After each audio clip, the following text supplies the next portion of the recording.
Okay, तो Lorentz force आपने पढ़ा था F equals to q v cross b, q v v sine theta, और ये इस तरीके से आपने इसको रिप्रेजेंट किया था, है ना। तो इतना आपको याद है। अब लॉरेंज फोर्स के बाद जो आया था आपका नंबर कि when a current carrying wire is placed in external, मैं थोड़ा थोड़ा आपको रिवीजन दे रहा हूँ। When a current carrying wire is placed in external magnetic field, then force experience by the current carrying rod is given by, क्या था, ये एक करंट कैरिंग रॉड है जिसमें करंट फ्लो हो रही है I, ओके, जिसकी लेंथ कितनी है L है, और ये किसी एक्सटर्नल मैग्नेटिक फील्ड में ऐसा रखा गया हो, तो ये एक फोर्स एक्सपीरियंस करता है F equals to I L cross B, I L cross B। ठीक, अगर ये इसकी लेंथ है और मैग्नेटिक फील्ड ये है, तो इस पे लगने वाले जो है, जो इसमें इलेक्ट्रॉन्स होंगे, तो वैसे तो फोर्स किधर है, अपवर्ड, लेकिन वो सारे के सारे फोर्स किधर होंगे, डाउनवर्ड, क्योंकि वो सभी के सभी इलेक्ट्रॉन क्या है, नेगेटिव हैं। आई बात समझ में। तो ये आपका जो है L क्रॉस B हो गया। फिर इसके मैग्नीट्यूड की बात कर लेते हैं, तो मैग्नीट्यूड होगा IBL sine theta, IBL sine theta. Okay, तो ये आपने जो है current carrying rod placed in external magnetic field भी आपने पढ़ लिया, F equals to IBL sine theta आ गया। ठीक, इसके बाद जस्ट आपने कल पढ़ा था जो सबसे इंपॉर्टेंट था, इंपॉर्टेंट स्टोरी क्या थी कि magnetic force on a current carrying conductor हो गया। इसके बाद आपने क्वेश्चन सॉल्व किया, फिर मूविंग चार्ज इन मैग्नेटिज्म। ठीक, तो आपने कल बहुत अच्छा एक पोर्शन पढ़ा था कि motion in a magnetic field.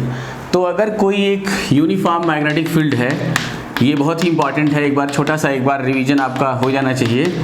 तो अगर इसमें कोई एक इलेक्ट्रॉन ऐसा परपेंडिकुलरली इंटर करता है, if any electron is entered perpendicularly, मतलब फील्ड से फील्ड वेक्टर और वेलोसिटी वेक्टर अगर परपेंडिकुलर हैं, तो आपको मैंने कल बताया था कि अगर ये लोग परपेंडिकुलर हैं और ऐसी एंट्री होती है, तो ये कैसा मोशन करेगा, ऐसा सर्कुलर मोशन करेगा। ठीक, और इसमें आप जब V क्रॉस B देखेंगे, V और ये B किधर है, अंदर की तरफ, तो फोर्स किधर लग रहा है, ऐसा इनवर्ड, इनवर्ड मतलब किधर, ऐसा सेंटर की तरफ, कहीं से भी आप देख लें। ठीक है, तो फोर्स किधर लग जाएगा, इधर, यहाँ आप देखेंगे तो फोर्स किधर लग जाएगी, इधर आप देखेंगे फोर्स किधर लग जाएगी, इधर। तो आपने पाया कि ये एक सर्कुलर मोशन कर रहा है, और सर्कुलर मोशन करेगा तो क्या हो जाएगा, अगर ये चार्ज पार्टिकल का मास m और इस पर चार्ज q है, तो mv²/r, r मीन्स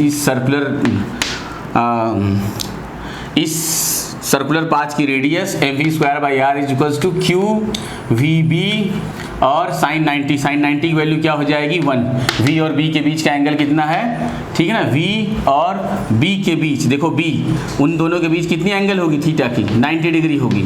तो यहाँ से आपने देख लिया कि ये 90 हो गया, और V से जो है V से एक V कट गया, ठीक है, और therefore R equals to mv upon क्या हो गया, qb, ये हो गई रेडियस।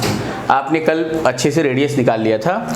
और इसके बाद ये अगर सर्कुलर मोशन कर रहा है तो V equals to R omega को फॉलो करेगा, तो ओमेगा इक्वल्स टू क्या हो जाएगा, V/R, R की वैल्यू क्या हो गई, mv अपान क्या, qb, ये चला गया ऊपर, v कट गया, क्या आ गया, qb बाई क्या, m।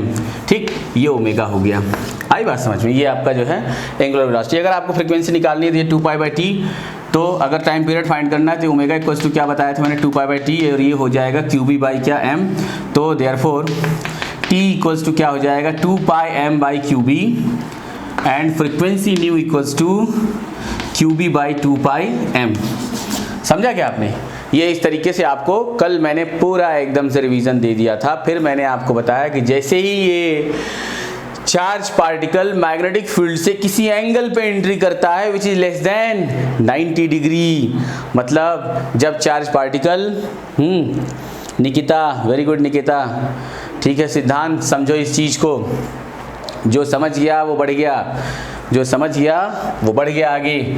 अब देखो कि ऐसा इमेजिन करो कि यही चार्ज पार्टिकल अगर किसी एंगल थीटा पे एंट्री करता है, तो उस वेलोसिटी वेक्टर के दो कंपोनेंट हो जाएंगे, और एक होगा along the direction of magnetic field, and second होगा परपेंडिकुलर टू द, किधर, फील्ड से परपेंडिकुलर होगी, और वो जो परपेंडिकुलर होगी वो उसको क्या कराएगी, सर्कुलर मोशन कराएगी, और जो अलोंग द फील्ड होगी वो उसको क्या कराएगी, ये लीनियर मोशन के लिए रिस्पॉन्सिबल हो जाएगी चार्ज पार्टिकल के लिए। ठीक है ना। तो अच्छा अच्छा, नहीं ये जो है आज दूसरी क्लास हो गई। अब देखो तो ये ऑलरेडी जो है रिकॉर्डेड लेक्चर भी प्लेलिस्ट में है, जो है क्लास 12 लाइव प्लेलिस्ट में आप चले जाइए। ये जो लेक्चर चल रहा है ये भी लाइव है, मतलब ये भी लाइव लेक्चर क्या है रिकॉर्ड करके और उस प्लेलिस्ट में है। और जो ये लाइव चल रहा है ये इसलिए होता है ताकि आप मुझसे क्वेश्चन पूछ सको, कभी भी आपको रिवीजन करना हो तो आप जो है प्लेलिस्ट के अंदर जा करके वहाँ पे पढ़ाई करो। ओके, तो मैं आपको क्या बता रहा था, मैं बता रहा था कि अगर वो किसी एंगल थीटा से एंट्री कर जाए, मतलब कि ये आपका क्या हो जाए, अगर ये कोई वाई एक्सिस, ये कोई एक्स एक्सिस और ये वाली कोई क्या हो जाए जेड एक्सिस, और ये जो मैग्नेटिक फील्ड है ये किधर हो, parallel to the x axis, parallel to the x axis. देखो मैं धीरे धीरे रिवीजन करा रहा हूँ तुम लोगों का, फटाफट करते जाओ। y हो गया और ये x हो गया और ये क्या हो गया, z हो गया, है ना। समझ में आ रही बात को। अब देख लो यहाँ से चार्ज पार्टिकल कहीं भी ले लो, ये ले लो चार्ज पार्टिकल, ऐसा हो गया, ये लो कुछ ऐसा, ऐसा ही ना, है ना। इस बार ऐसा बनाया जाए कि ताकि तुम्हें भी समझ में आए, क्योंकि कल वाला थोड़ा सा 3D कम लग रहा था लेकिन कम लग रहा था। तो ज़रा सा देखना, आज मैं आपको 3D बना के दिखा दूंगा जो है। अगर मान लो ये ऐसे चला तो अंदर से, मतलब अब ये जो लाइन्स है वो क्या होगा, उसके उस तरफ से ये क्रॉस मारेगा, समझे क्या तुम लोग। तो मतलब कि ये यहाँ से निकल करके ये है ना ऐसे क्रॉस मार देगा, ठीक। अब यहाँ से निकलेगा तो फिर ये, अब देखो ये ऐसे गया और फिर ऐसे निकलते फिर ये ऐसे निकला, दिख रहा है ना आप लोगों को। और फिर क्या हुआ, और फिर मतलब ये ऐसे जाने के बाद अब फिर से हम लोग इसको ये, ठीक है, दिख रहा है क्या, अच्छा।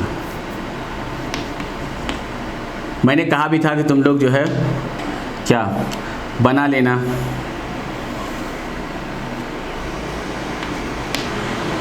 ठीक है, ओके।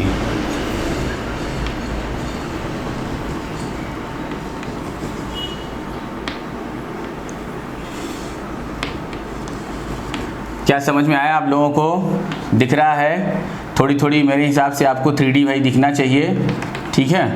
अब आगे बढ़ते हैं कि यहाँ पे किसी भी एक पॉइंट पर, जैसे कि आपने, मैं आपको एक हाँ दिखाता हूँ कि इमेजिन करो कि ये यहाँ पे चार्ज पार्टिकल है और ये इस पे टेंजेंशियली ऐसे चल रहा है, तो इसके बच्चों दो कंपोनेंट हो जाएंगे, ये वेलोसिटी वेक्टर है, ये एक हो जाएगा अलोंग द फील्ड, ये जिधर आपका मैग्नेटिक फील्ड है अलोंग द फील्ड, समझ में आया, और एक हो जाएगा इसके परपेंडिकुलर, ये v परपेंडिकुलर और ये v parallel to the field, मतलब this velocity is parallel to the field and this velocity is perpendicular to the field। और जैसे ही velocity perpendicular होती है फील्ड के तो वो क्या करने लगती है, सर्कुलर मोशन, और जैसे ही वो पैरेलल होती है तो क्या कराती है, जब भी आपकी कोई वेलोसिटी क्या हो, अलोंग हो, तो क्या होगा, वो स्ट्रेट लाइन, मतलब वो उसको आगे ले जाने की कोशिश करेगा। लेकिन यहाँ पे ये दोनों मोशन होने के कारण वो कैसे कर रहा होगा, ऐसा ऐसा ऐसा, समझ में आया, मतलब ये इस तरीके से घूम भी रहा है और आगे भी बढ़ रहा है, समझ में आ रहा है क्या, दिख रहा होगा आप लोगों को मेरा एक्सप्रेशन, ठीक। जैसे ये है, ये छोटा सा चार्ज पार्टिकल, चौक पकड़ लो, तो ये ऐसे ऐसे ऐसे ऐसे ऐसे ऐसे, समझ में आ रहा है। अब तुम लोग समझ गए होगे। तो मैं चाहूँगा कि तुम लोग एक काम करो, आज क्या काम करो कि मैं अपना हाथ आगे बढ़ाता हूँ और मैं सब लोग मैच कराओ, मिलाओ जो है इसको, क्या मिल गया, मिल गया, इसका मतलब तुम समझ गए, ओके। अब देखो, देखा क्या तुम लोगों ने, ये इस तरीके से जो है, ये मैंने इसलिए किया ताकि तुम लोग मुझे देख रहे हो, समझ रहे हो कि बस केवल ऐसे बैठे हो जो है लैपटॉप ओपन करके बस हाँ चले जा रहा है, लेक्चर देखे जा रहे हैं, ठीक। तो यह तो पुरानी बात थी। तो जो ये इसके अंदर जो रेडियस होगी, ये जो सर्कुलर है, ये इसकी क्या है, रेडियस है, ठीक है ना, ये इसका रेडियस, मतलब हर जगह ऐसा रेडियस होगा। अब जरा सा तुम लोग सोचो कि अगर मैं इसके पिच की बात करूं, तो कल मैंने तुम लोगों को बताया था कि ये पिच होता है जो है, जरा सा ऐसा देखना कि पिच कैसे निकालेंगे। तो ये जो सर्कुलर पार्ट है ये, और इसके बाद कोई तो भी एक मैंने और लिया था, ये यहाँ से यहाँ तक, जो एक रिवॉल्यूशन में, एक टाइम पीरियड में जितने डिस्टेंस वो आगे चल जाती है उसे हम कहते हैं पिच, P = अब पिच पिच मतलब ये जो हॉरिजॉन्टल डिस्टेंस अलोंग फील्ड, तो ये फील्ड के अलोंग की कैसे होगी, v पैरेलल, जो वेलोसिटी इस फील्ड के पैरेलल हो, v पैरेलल इनटू कितना टाइम पीरियड। कितनी अच्छी बात बताई मैंने कि pitch equals to v parallel into time period. अब भाई देखो ये टाइम पीरियड क्या है, अब इस टाइम पीरियड में और जो पहला वाला टाइम पीरियड है उन दोनों में क्या डिफरेंस है, कोई डिफरेंस नहीं है, सिर्फ वहां वेलोसिटी का फर्क है। यहाँ उस वाले केस में जिसमें वो परपेंडिकुलर एंट्री करता है उसमें क्या देखो ये हेलिकल मोशन कर रहा है, कैसा मोशन कर रहा है बच्चों, हेलिकल, और उसमें कैसा मोशन कर रहा था, केवल सर्कुलर। तो देखना जरा सा ये वी पैरेलल कैसे होगा, वी पैरेलल क्या हो जाएगा, अगर मैं वी पैरेलल, अगर ये इस हॉरिजॉन्टल फील्ड से थीटा एंगल बना रहा है तो अपना v पैरेलल क्या हो जाएगा, v cos थीटा, और v परपेंडिकुलर क्या हो जाएगा, v sin थीटा। ओके, तो अभी देखना जरा सा v पैरेलल क्या हो जाएगा, v sin theta into t। अच्छा t की बात करते हैं, तो जैसा कि मैंने तुम लोगों को बताया कि जो टाइम पीरियड होता है वो टाइम पीरियड क्या होता है 2 पाई r, जो भी रेडियस होगी, अपान क्या, अपान उसकी वेलोसिटी, ऐसा निकाला था ना। वैसे मैं तुम लोगों को याद दिलाऊं, ओमेगा इक्वल्स टू तुम लोगों ने पहली बार निकाला था ना, क्या निकाला था, कुछ लंबा जाने की जरूरत नहीं है। ओमेगा इक्वल्स टू आया था तुम्हारा q b by m, omega equals to पहली बार कितना आया था, क्यूबी अपान एम। अब ओमेगा इक्वल्स टू क्या, 2 पाई बाई टी, तो यहाँ से देयरफॉर टी इक्वल्स टू क्या, तुम लोग सोच रहे हो क्या चल रहा है, 2 पाई एम चल रहा है भाई, काम की चीज चल रही है, 2 पाई एम बाई क्या, क्यूबी, दिखा क्या, 2 pi M by QB. Therefore frequency equals to कितनी हो जाएगी, 2 पाई एम, अच्छा उल्टा मतलब क्यूबी, इसका inverted, q b by 2 pi m, ये हो जाएगी अपनी क्या चीज, फ्रीक्वेंसी हो जाएगी। और इस केस में मतलब इस केस में रेडियस क्या होगा, तो तुम्हें पता है कि रेडियस r इक्वल्स टू, आपने पहले जो परपेंडिकुलर वाला केस था उस समय आपने निकाल दिया था क्या, mv upon q b, r equals to mv by q b, ऐसा आया था। तो वहां पे वेलोसिटी का कोई लफड़ा ही नहीं था, क्योंकि वही वेलोसिटी क्या थी, उसके परपेंडिकुलर थी, सब कुछ खेल हो गया था। लेकिन यहाँ पे आप देखो कि इस रेडियस के लिए रिस्पॉन्सिबल वेलोसिटी कौन सी है, तो कौन सी है रिस्पॉन्सिबल वेलोसिटी, v परपेंडिकुलर, कौन सी बच्चों, v परपेंडिकुलर, और v पैरेलल क्या करा रही है, उसको लीनियर मतलब हॉरिजॉन्टल डिस्टेंस ट्रैवल करा रही है उस फील्ड में, इधर ले जा रही है। और v परपेंडिकुलर क्या करा रहा है, एक्चुअली उसको सर्कुलर मोशन करा रहा है। तो ये जो वेलोसिटी थी जब वो परपेंडिकुलर ऑलरेडी थी ही, ऐसा परपेंडिकुलर एंट्री करता है, तो r equals to mv by q B. अब क्या होगा, अब इस केस में r dash equals to mv perpendicular upon क्या, क्यूबी। समझ गए क्या, इस केस में रेडियस क्या होगी, mv परपेंडिकुलर अपान क्यूबी। क्या समझे, समझ में आया तुम लोगों को बच्चों, किधर सो गए तुम लोग, हाँ स्वप्नजा चौधरी, हेलिकल होगा, मोशन इज हेलिकल, बट इस यहाँ पे radius of the charge particle in helical motion equals to mv perpendicular upon q B. और पिच कितनी होगी, v parallel into time period. तो देखो ये जो टाइम पीरियड है हम लोगों ने निकाल दिया, टाइम पीरियड कितना आ गया, 2 पाई एम बाई क्यूबी, ये यहाँ पे रख दोगे तो ये हो जाएगी पिच, और फ्रीक्वेंसी इतनी। क्या तुम लोगों को मेरी बात समझ में आई, तो आ जाओ इसी बात पे एक एनसीईआरटी क्वेश्चन करते हैं, इसके बाद धुआंधार एचसी वर्मा से क्वेश्चन करते हैं, ठीक है, बहुत बढ़िया बढ़िया क्वेश्चन है। तो लो चलो स्टार्ट करते हैं। क्या है कि क्वेश्चन है 4.3 में, जैसा कि मैंने कहा है तुम लोगों को एनसीईआरटी बिल्कुल घोल के पिला दूंगा, और इसके बाद एचसी वर्मा, रजनी खेलेडे, यूरोप सब, और जेई मेंस, एडवांस नीट सब बार बार बारी बारी करते रहेंगे, जैसे कि अभी हम लोगों ने करंट इलेक्ट्रिसिटी में किया। तो देखो जरा सा 4.3 करंट इलेक्ट्रिसिटी में आप एचसी वर्मा के जो सॉल्व एग्जाम्पल है वो भी कर डालो। तो देखो जो है 4.3 क्या करा, एग्जाम्पल 4.3 ओके, कह रहा है what is the radius of the path of an electron, ठीक है ना, what is the radius of path of an electron, mass 9 into, ठीक है, 9 into 10⁻31 kilogram and charge 1.6 into 10⁻19 coulomb, moving at a speed of 3 into 10⁻7 metre per second in a magnetic field of 6 into 10⁻4 tesla perpendicular to it, what is its frequency, what is its frequency, calculate its energy in kilo electron volt, ठीक है, 1 kilo electron volt equals to 1.6 into 10⁻19 joule, ठीक है। तो क्या कर देंगे, 1 joule में करेंगे अभी। अब देखो कितना सरल होने वाला है ये, ठीक है। अब देखना ज़रा सा, ओके देखो मैं इसे साफ करता। अब कितना सरल क्वेश्चन आपको दे दिया गया है, हालांकि आपका कॉन्सेप्ट क्लियर करने के लिए, आपको लर्न सीखने के लिए दिया गया है, न कि ये बहुत बड़े कंपटीशन के क्वेश्चन हैं, लेकिन ये लर्निंग प्रॉब्लम है, आपको सीखना तो पड़ेगा, है ना। तो चलो आओ सीख लेते हैं, जो जो कह रहा है पहले टर्न बाय टर्न, ठीक है। क्वेश्चन 30% तभी सॉल्व हो जाता है जब आप उसको समझ जाते हो, और 20% तब हो जाता है जब आप उसका गिवन अच्छे तरीके से देख कर और क्या निकालना है वो समझ जाते हो। 50% तो ऐसे हो गया। 50% क्या है, उसमें फिर 20% आपका दिमाग और बाकी बच गया वो केवल गणित होती है, ठीक है। तो देखना जरा सा, इसने कहा कि जो है ये मतलब मास इतना है, मास कितना है, एग्जाम्पल कौन सा, ये है 4.3। अब देखना बच्चों जरा सा एग्जाम्पल 4.3 में मास उसने खुद ही दे रखा है कितना, 9 × 10⁻³ क्या किलोग्राम, और कुछ दे रखा है, ये उस पर चार्ज ये होगा जो है इलेक्ट्रॉन 1.6 × 10⁻⁻⁹ कितना -19 क्या कूलम, और कुछ दे रखा है what is the radius of path of electron है, तो ये मास ऑफ इलेक्ट्रॉन हो जाएगा।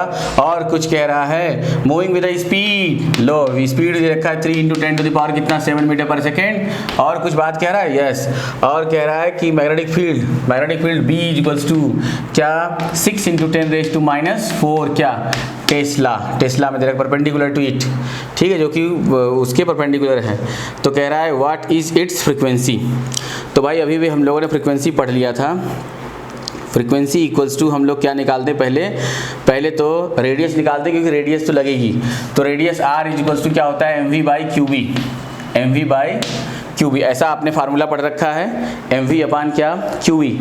तो Q मतलब यहाँ पे चार्ज है, M मतलब जो भी मास है, मास कितना है 9 × 10⁻³ इंटू वेलोसिटी 3 × 10⁻⁷ अपान कितना चार्ज कितना 1.6 × 10⁻⁹ इंटू मैग्नेटिक फील्ड 6 × 10⁻⁴। ये लो सॉल्व कर दिया तो बन गई रेडियस कितनी आ गई, आफ्टर सॉल्विंग वी गेट कितना 26 × 10⁻⁻² क्या मीटर, और 26 सेंटीमीटर ये है उस चार्ज इलेक्ट्रॉन के सर्कुलर मोशन की रेडियस निकल गई। उसने अपने से पूछा क्या फ्रीक्वेंसी, तो देखो टाइम पीरियड इक्वल्स टू होता है डिस्टेंस ट्रेवल्ड, टाइम पीरियड पहले तुम सोचो, since time period equals to होता है डिस्टेंस, पूरी टाइम पीरियड इक्वल्स टू एक रिवोल्यूशन में कितने डिस्टेंस चलेगा 2πr, और अपान क्या डिस्टेंस अपान क्या स्पीड, उस किस वेलोसिटी से चला, समझे क्या तुम लोग। इसी तरीके से आप देखो न्यू इक्वल्स टू हो जाएगी 1/t = v/2πr। अपना काम तो इसी से चल जाएगा, अपना काम तो इसी से चल गया, ठीक है। अब ये लो लाइट गई चली गई, और मुझे मोबाइल कनेक्ट करना पड़ेगा बच्चों, तुरंत अभी कनेक्शन चला जाएगा।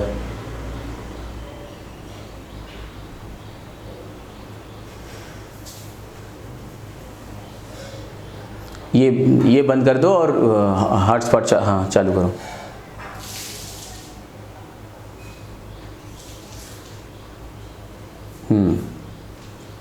क्या ये पकड़ रहा है, दिखाई दे रहा है तुम लोगों को, जाने तो मैं फिर से कर दूं।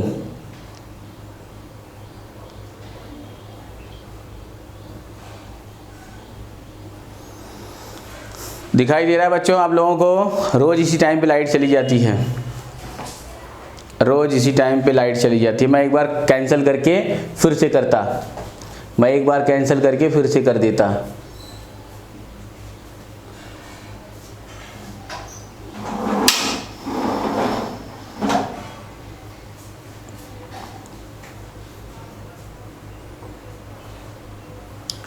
आ जाओ बच्चों जल्दी से ऑनलाइन, फिर से ये लो कर दिया मैंने। Class 12th moving charges and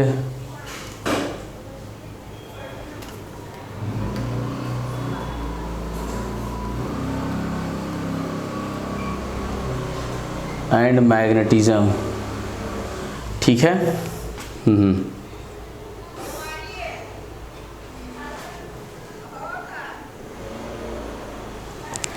अभी देखना आप लोग,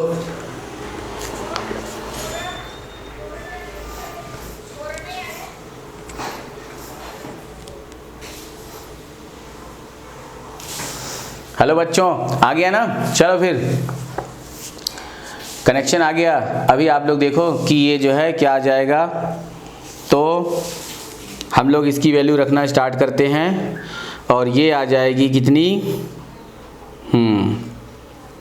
तो v अपान कितना हो गया 2 पाई r, तो वेलोसिटी रख देते हैं, वेलोसिटी रख के डिवाइड करेंगे और जैसे ही therefore frequency equals to velocity कितनी हो गई, वेलोसिटी हो गई 3 इंटू 10 रेज टू कितना 7 अपान 2 इंटू पाई की वैल्यू 3.14 इंटू रेडियस, रेडियस कितनी, ये लो रेडियस निकाल चुके ना 26 into 10 raise to -2। After solving we get कितना आएगा, ये आ जाएगा 2 into 10 to the power 6 hertz, 2 into 10 to power 6 hertz और frequency equals to 2 mega hertz, समझ गए ना, 2 मेगा हर्ट्ज, ऐसा आ गया आपका। ओके, ये इस तरीके से आपकी क्या आ गई फ्रीक्वेंसी। अभी वो आपसे क्या पूछ रहा है और फिर बाद में कहता है what is the frequency and calculate its energy in electron volt. तो आ जाओ पहले हम लोग एनर्जी निकालते हैं, एनर्जी के बारे में सोचते हैं, एनर्जी कितनी आएगी। अब देखना एनर्जी, अब एनर्जी के बारे में सोचो। एनर्जी इक्वल्स टू क्या होता है, हाफ एम वी स्क्वायर, क्या होता है हाफ एम वी स्क्वायर। तो यहाँ से रखना स्टार्ट करो, क्या हो जाएगा energy equals to, therefore energy equals to half m v square, क्योंकि इसमें वेलोसिटी है और ये हो जाएगा 1/2 9 into 10 raise to -30 1 into velocity 3 into कितना 2 इंटू कितना आया वेलोसिटी हम लोगों ने कितना लिया है, हाँ 3 into 10 power 7 3 into 10 raise to +7 of whole square. After solving we get कितना जूल, ये जो भी आएगा किस में आएगा बच्चों, ये आएगा जूल में, ठीक है। तो ये आ गया 40.5 into 10 raise to -70, 40.5 into 10 raise to -17 क्या जूल है ना, -17 जूल। अब इसको इलेक्ट्रॉन वोल्ट में बदलने के लिए 1.6 इंटू 10 रेज टू किससे 19 से डिवाइड करते हैं और डिवाइड करने पर this is nearly equivalent to energy E equals to, divide करने पर आपको मिल जाएगा 2.5 इंटू 10 रेज टू कितना 3 क्या इलेक्ट्रॉन वोल्ट और 2.5 किलो इलेक्ट्रॉन वोल्ट, ठीक है। ये आपका आंसर हो गया 2.5 किलो इलेक्ट्रॉन वोल्ट, ठीक है। हाँ देखो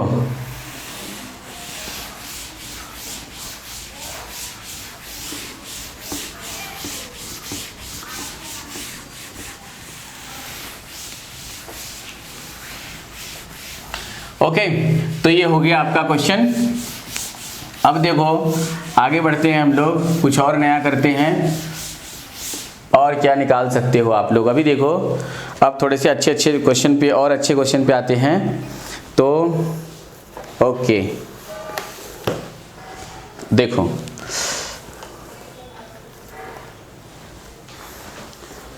अभी देखो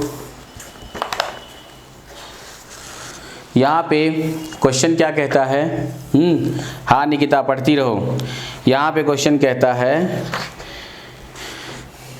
कि ये कहता है कि एक जो है ट्रायंगुलर रॉड है, समझ गए ना, ये एक रॉड है ऐसा जिसको घुमा के हमने क्या बना दिया, ट्रायंगल बना दिया और इसमें जो है करंट फ्लो होती है। ये यहाँ पी क्यू और यहाँ पर आर और ये इक्विलेटरल ट्रायंगल है और यहाँ पर आई करंट फ्लो हो रही है। समझ में आ रही बात, आई करंट फ्लो हो रही है। यहाँ पे बताता है कि मैग्नेटिक फील्ड की जो डायरेक्शन है वो कुछ इस तरीके से है, ठीक है। This arrangement is placed in external magnetic field B, ये किसी एक्सटर्नल मैग्नेटिक फील्ड बी में रख दिया गया, ठीक। कुछ इस तरह से करंट कैरिंग ट्रायंगल, ठीक। तो वो आपसे पूछ रहा है कि आप PQ, QR एंड RP पर जो है मैग्नेटिक फील्ड बताएं, ठीक है। तो आ जाओ हम लोग निकाल देते हैं मैग्नेटिक फील्ड। तो हमें पता है क्या कि PQ के लिए फॉर PQ की बात करते हैं, ये लो FPQ, फोर्स ऑन PQ, तो क्या हो जाएगा IBL और ये साइन थीटा। तो जरा देखना यहाँ पर, ये जो ये अपना PQ वाला पार्ट है, तो इसमें जो करंट की डायरेक्शन है या लेंथ है, इसकी लेंथ और मैग्नेटिक फील्ड दोनों क्या है, पैरेलल हो गए। तो पैरेलल हो गए बच्चों, तो क्या हो गया, उनके बीच का एंगल क्या हो गया, 0। तो जब 0 हो गया तो फोर्स क्या आ जाएगा, I तो I है, मान लो I, और मैग्नेटिक फील्ड का मैग्नीट्यूड B, और ऐसा मान लो कि इसकी जो लेंथ है जो भी है, ये L ले लिया मैंने, सबको L ले लो। और साइन थीटा कितनी हो रही है, साइन 0 की वैल्यू 0, इसलिए फोर्स ऑन क्या PQ इज इक्वल्स टू क्या हो जाएगा, 0। ये लो आंसर हो गया। आई बात समझ में? इस तरीके से ये आपका क्या हो जाएगा, आंसर हो जाएगा। ओके, क्या दिखाई दे रहा है तुम लोगों को? अगर दिख रहा है तो ठीक है, नहीं तो बाद में आपको कैमरे की रिकॉर्डिंग मिल जाएगी, तो आप अच्छे से इसको करना, ठीक है। अब देखो जो है ये आपने PQ निकाल दिया। इसी प्रकार से आप देखो QR के बारे में बात करो, QR, देयरफॉर नाउ फॉर क्या, QR। अब देखो QR, देखना जरा सा, ये जो मैग्नेटिक फील्ड है ये कुछ ऐसे है, और QR के जो बीच का एंगल होगा वो कितना हो जाएगा, अगर ये 60, ये 60, तो ये कितना, बोलो कितना हो जाएगा, 120, कितना हो जाएगा, 120 degree. Therefore FQR is equals to कितना हो रहा है, IBL साइन 120। साइन 120 की वैल्यू कितनी होती है, √3/2, तो ये हो जाएगा √3/2 IBL। ये हो गया FQR, ये यहाँ पर ये फोर्स निकल गया, FQR इक्वल टू √3/2 IBL। और कुछ पूछा है इसने? हाँ, अच्छा, तीसरा वाला भी तो पूछ रहा है, तो तीसरे वाले को भी देख लो। अब अगर आप देखो तो ये जो वेक्टर है ये किधर जा रहा है, ऐसा डाउनवर्ड, और जो मैग्नेटिक फील्ड है वो इधर है, तो तब भी इनके बीच का एंगल कितना आ रहा है, ठीक है ना। L क्रॉस B आप देखेंगे तो कितना हो रहा है, कितना हो रहा है, 120 डिग्री हो रही है, कितनी, 120। तो फिर से FRP equals to IBL sine 120 equals to √3/2 IBL FRP, ठीक है। ये इस तरीके से ये क्या हो गया, फोर्स हो गया। तो आपने तीनों फोर्स देख लिया। अब जरा सा एक काम करो कि इन सभी फोर्सेस की क्या बताओ, डायरेक्शन भी तो बताओ। अच्छा, तो जरा सा इसकी बात कर लेते हैं। लेंथ ये है, लेंथ और मैग्नेटिक फील्ड ये है, तो L क्रॉस B तो किधर गया, into the perpendicular to the black board but inwards. क्या बताओगे, perpendicular to black board but inwards, या into the black board, perpendicular to the black board but inwards. Okay, और ये वाला क्या होगा, ये रही लेंथ और ये मैग्नेटिक फील्ड, इसको करेंगे तो क्या आएगा, perpendicular to the black board but outward, perpendicular to, direction क्या होगी, परपेंडिकुलर टू ब्लैक बोर्ड